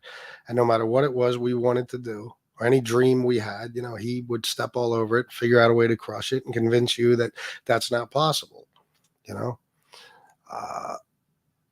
I don't know what it was. Most fathers want to see their sons do better than them, kind of like Frank said, but I don't know. I think about it a lot. And my mom, we talk about it a lot, and and she'll tell you, there came a point where it was the last straw. Some horrible things were said. I told you, watch 29th Street, Danny Aiello, that scene where Frank Pesh, his son, says that he's going to go to the drawing by himself. Watch the conversation, the screaming match that goes on in the dude's bedroom with his dad, and that was my childhood. That was my childhood. Word for word. That was my childhood. It was crazy, but I don't use that as an adult. I don't believe in people using their childhood as a way to justify things they do. We grow up, but a lot of you guys dealt with the same thing, I'm sure. And that shit fucks you up mentally. It does. Maybe not once you get older. Like now, I don't give a fuck. Now I know I could do whatever the fuck I want to do, And I've known that for a long time. But when you're a kid, when you're your formative years, and when you're even when you're a young man, in your late teens or early 20s, and you're trying to make decisions for yourself, that stuff stays in your head. It does. And sometimes it could be the cause for addiction, the verbal abuse you went through.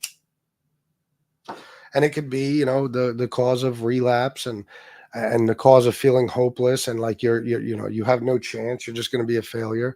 So I was going to actually bring my mom in here and have her tell you guys some things, some stories, but I think she's upstairs. I don't want to bother her. It's not easy for her to get up and down the stairs. So,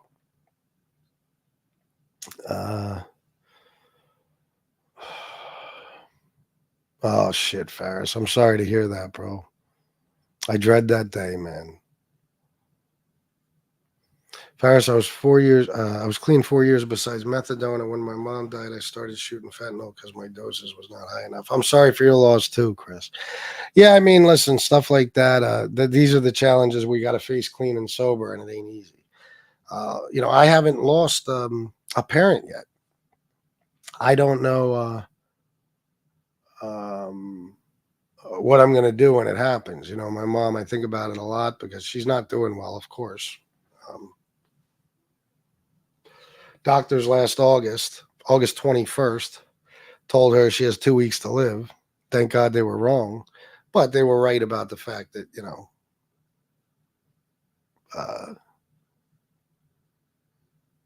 it's the end stage, So I don't know, man. Listen, all I know is that no matter what happens, I can't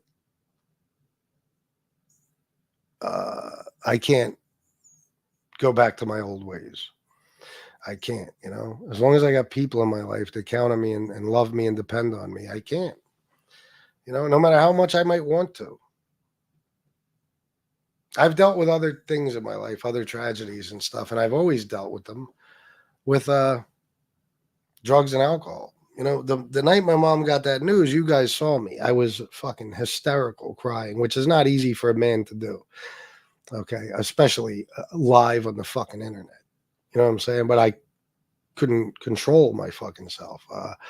It was the worst news I'd ever gotten in my life. And now, once something like that's in your head, you spend every day wondering if this is going to be your last day, But I talked to Don Berlin that night. I was on the phone with him crying like a little bitch, driving around, trying to figure out what to do. And I was in York City, and I think that worried Don. You know what I mean? I told him I was going to visit some old friends. And what I meant was there's some people, my mom raised a lot of kids, not just her own. Look at the way Cam talks about my mom. I could have Cam come on here someday and have him tell you about her. She was a mother to a lot of people. So I was driving around. I'm thinking, let me go tell people, because I want people to be able to see her and say goodbye to her. There's people that need to know. There's people that she raised like her own. But Don thought I had other plans for going to see my old friends. And maybe I was going to, grab something and, make that fatal mistake. But because of that, he told me, go home right now and do an addiction and recovery show. And that's what I did. But it could have gone differently, who knows? If I wasn't as determined as I am, I would have done exactly that. I could go get cocaine in 5 fucking minutes. I could get as much as I want. No problem. I know drug dealers all over the fucking place. That's all I spent my life around. And alcohol couldn't be more accessible. But it's like, what do I do now? What if she does only have 2 years left or 2 weeks left? What am I going to do? I'm going to fucking watch. She's going to die watching me relapse and fall back into my addiction. And she has to see that, or I'm not going to be here to help her. Or how does Shanna deal with things? And my daughter's going to suffer from this. And, you just got to think differently. You have no choice. You have to think differently. Because our best decisions got us here. I mean, our best decisions in life, And like I said, I'm doing well. In my eyes, I'm doing well. But I also know that I should have been doing this well a long time ago. I should have been doing even better than this a long time ago. So I'm,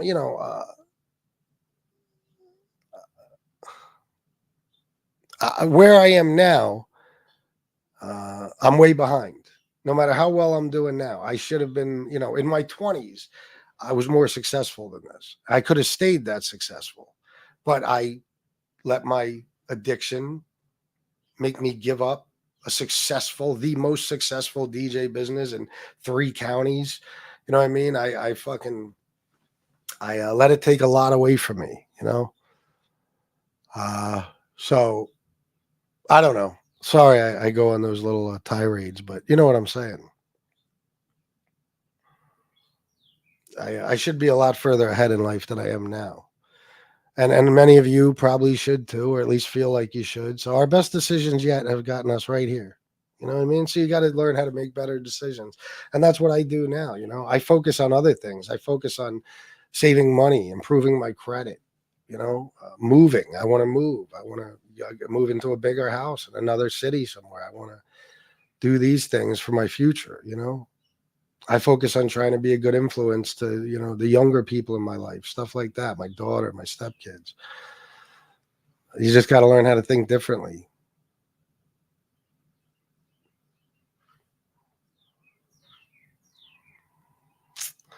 Let's see. The Fent makes it so hard to transition. I had to be sick for days to avoid precipitated. I'm not sure. I can only imagine what you guys go through. It's got to be a fucking nightmare. Really? Oh my God. Yeah, I can't even imagine. Chris, you still have her every day. You have her. I'm sorry. You still have her every day. You have with her as a treat. Moms are the best. I was a mama's boy. She did so much for me. Happy to hear a little of your story, Chris. Well, thank you, Chris. And you're right. Yes, I'm very, very fortunate. Very. Thank you, Chris. That's my plan. Yes. No, I know War. No, she's not going to die seeing me in that old state, and I'm not going to die in that old state. I'm not going to let my daughter remember me that way, or my stepkids, or my wife, the love of my life. I'm not going to let her see me that way, because I was an ugly person, man. Well, I'm ugly as a motherfucker now. I mean, inside. I was a mean, vicious motherfucker when I used, man. I told you, if I ever relapsed, my marriage with Shanna would be over in days. There's no way she'd be able to see me that way and stay with me. I'm an animal. You know what I mean? And that's why a lot of people in my life have good reason to be mad at me, because I was mean to a lot of people. I was a dickhead. I caused trouble. Even the things I did to myself hurt people. They had to watch that shit, people who love me. So I made that promise in rehab. I don't know when I'm going to die, but when I do, I'm not going to have any of that shit in my system. I'm going to be clean and sober when it happens. And that is a promise I'm going to keep, no matter what. I still cry like a little bitch over my mom. I was a mama's boy and the baby, or a mistake was my brother puts it.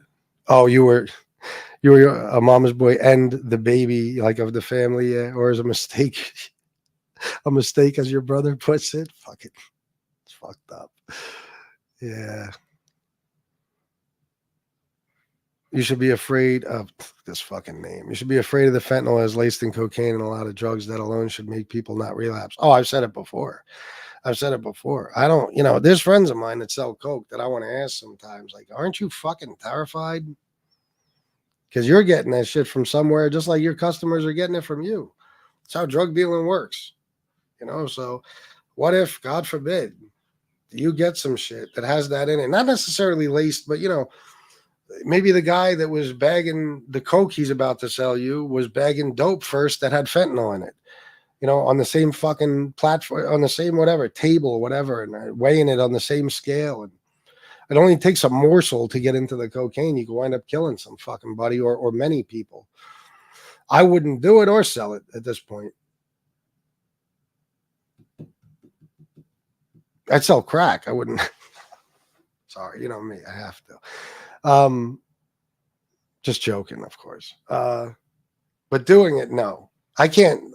Maybe I shouldn't say I'd never sell it again because, like I said, I'm the type of person that would do anything it takes to support my family. As much as, it would kill me to ever go back to doing something like that. But I would never do cocaine. I couldn't do it. Just the fear alone of the fucking, you know what I mean? Imagine what a shitty way to go out. It's horrible, man. It's a completely and totally, what's the word? It's a horrible way to die. It's a complete and total waste of life. It's not even like you're dying for something. It's not even like you got an illness and you just couldn't control, what happened to you, your health, and you wound up passing away. It's like you made a choice to do something, and just like that, you're dead. You're not here any fucking more. I mean, whether it's dope, whether it's a pill you're taking, some pressed pills, Xanax, something you think is Xanax, Oxy, whatever, or whether it's doing a line of Coke thinking it's just Coke. It's not always just Coke anymore. It used to be just Coke. For decades and decades, people did cocaine knowing, what the risks are. And most people survived it, probably 99.9%. But now you don't know. You don't know. You could do a bump and drop fucking dead. You just don't know.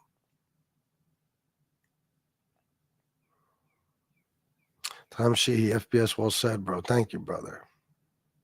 If I didn't already shout that one out, sorry. I don't like saying I think they could be corny sometimes, but there's no chemical solution to an emotional problem. What do you mean? Was there a comment before this? Corny sometimes. I don't know what you mean, but that's no chemical solution to an emotional problem. That's from The Sopranos, of course. It's true too, though. Well, no, what did Tony say? There's no geographical solution to an emotional problem. Yeah, no, there isn't. There isn't. No, fuck no.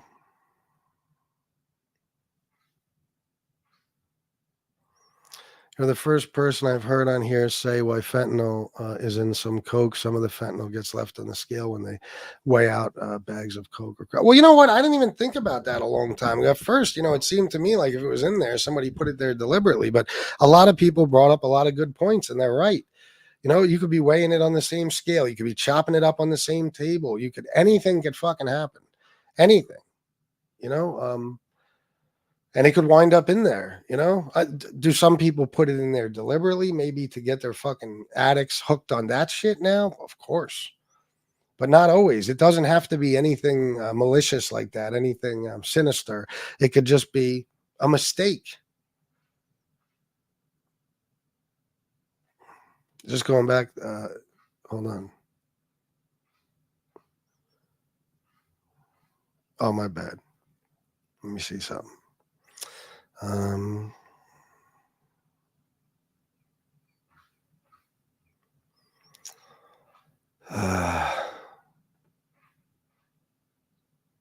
You've had that done? Really, Chris?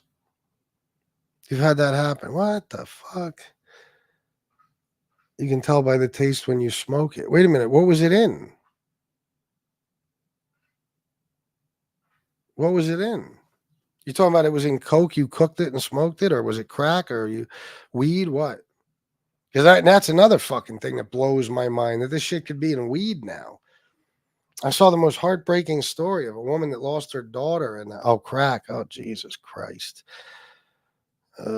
Shake, yeah. Jesus, that's fucking. I never even thought about it being in crack, but yeah, of course it could be. This story of this woman who lost her 16-year-old daughter. The girl was at a party and died, and they just were under the assumption that because it was fentanyl that killed her, that she took some sort of pill she wasn't supposed to take. It turns out like a year or two later, they found out that all she did was take a hit off of a blunt. That's so fucking terribly sad. I mean, imagine a pointless death, a fucking, maybe pointless isn't the word. You know what I mean, though? There's no,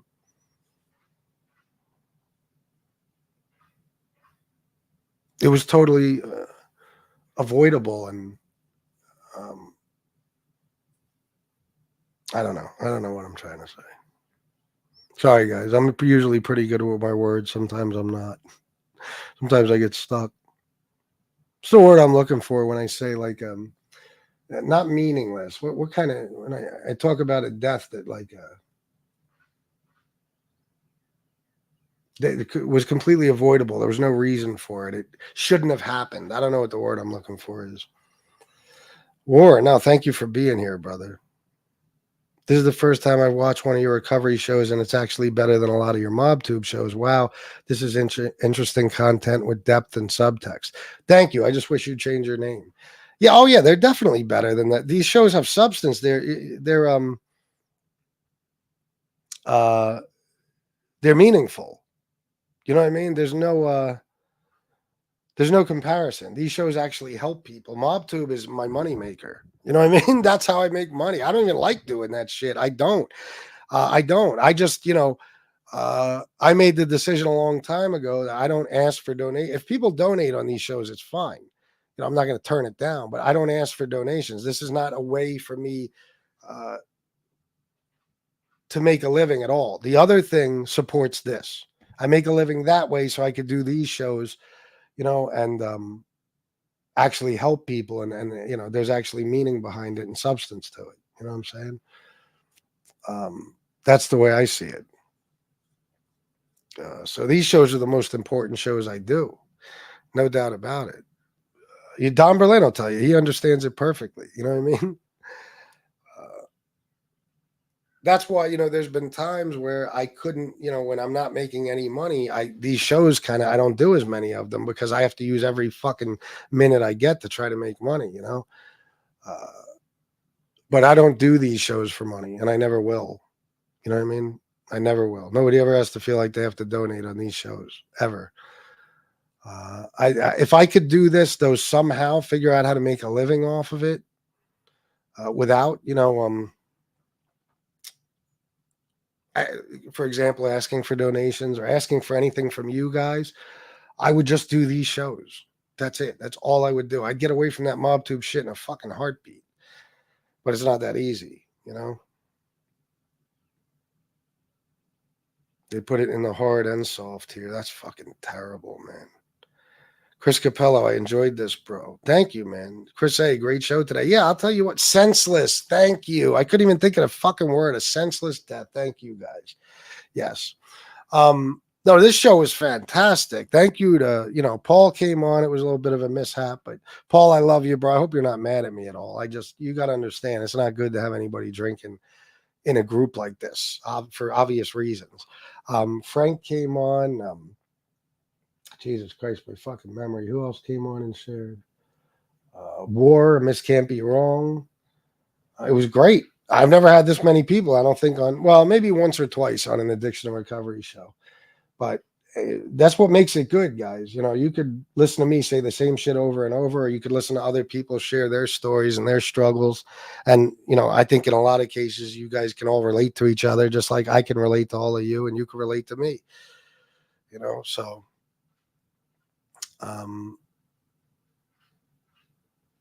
I wish every show would go this way. I don't know. Mandingo Feet McCoy. Now I think you're just trolling me. I don't know why 20 people. It was up to 40 people. We used to get between 60 and 100. Things have changed. I don't fucking know. But now I'm getting the feeling you're just in here to troll me. If I can get the fucking word out.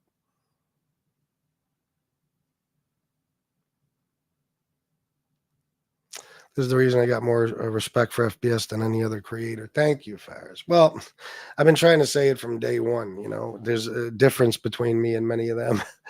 I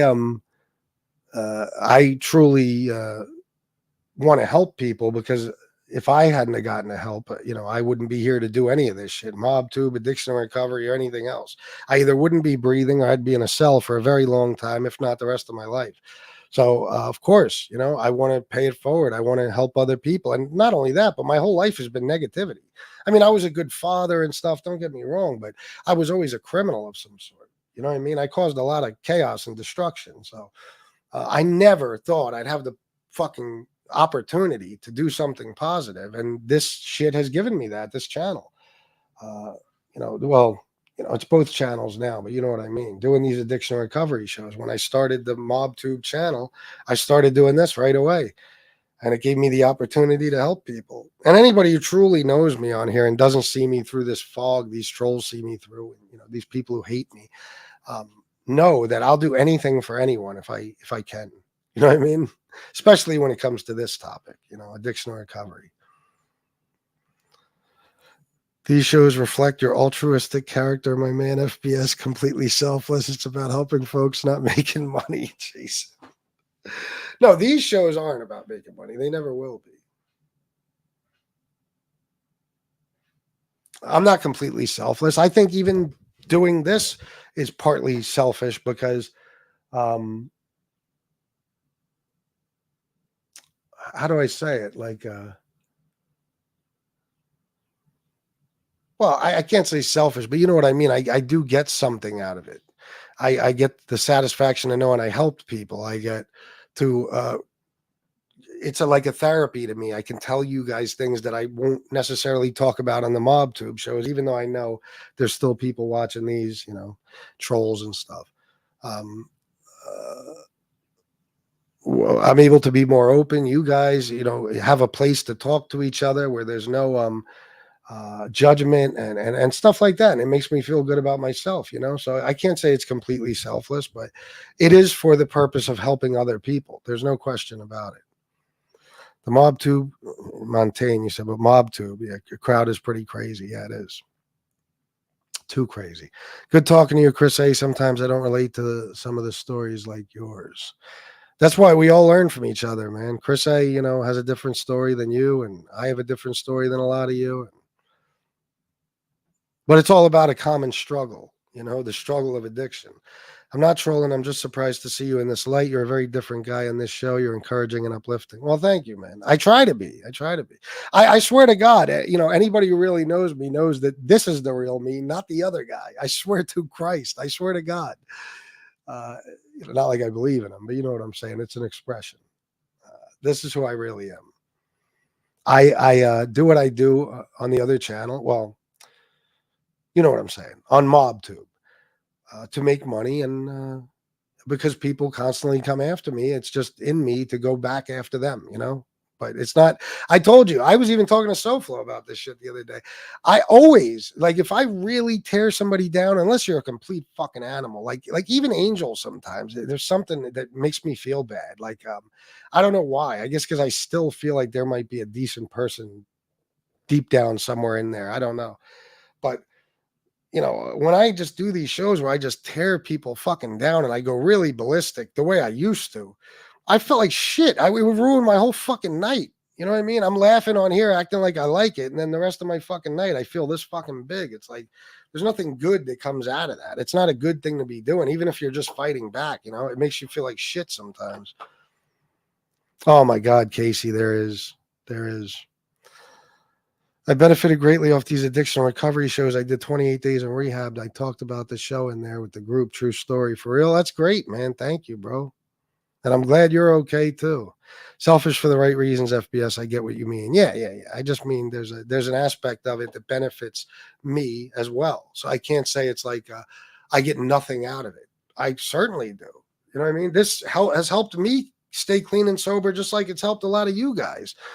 I don't know what I would do if I didn't have this. I don't know what I would do because I don't go to meetings. I don't go to AA. I don't go to Refuge. I don't go to any of that. No groups. I never did any 12-step programs. I'm not involved in any of that. I have no involvement in the recovery community outside of YouTube. So I wouldn't be able to get what we all get out of groups like this if I didn't have this this addiction and recovery show happening. If I wasn't able to do these.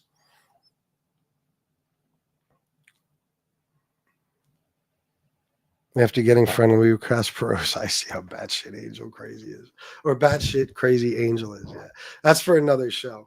Anyway, I gotta go, guys. Thank you for being here, all of you. Please write these numbers down: National Addiction Hotline, Suicide and Crisis Lifeline, and please go to nextdistro.org. Fill out the little, watch a video, fill out the little stupid quiz, enter your information in there, and you'll get for these Narcan sent to you. And, you can carry them on you, keep them in your car, give them to family members. Even if you don't know anyone who is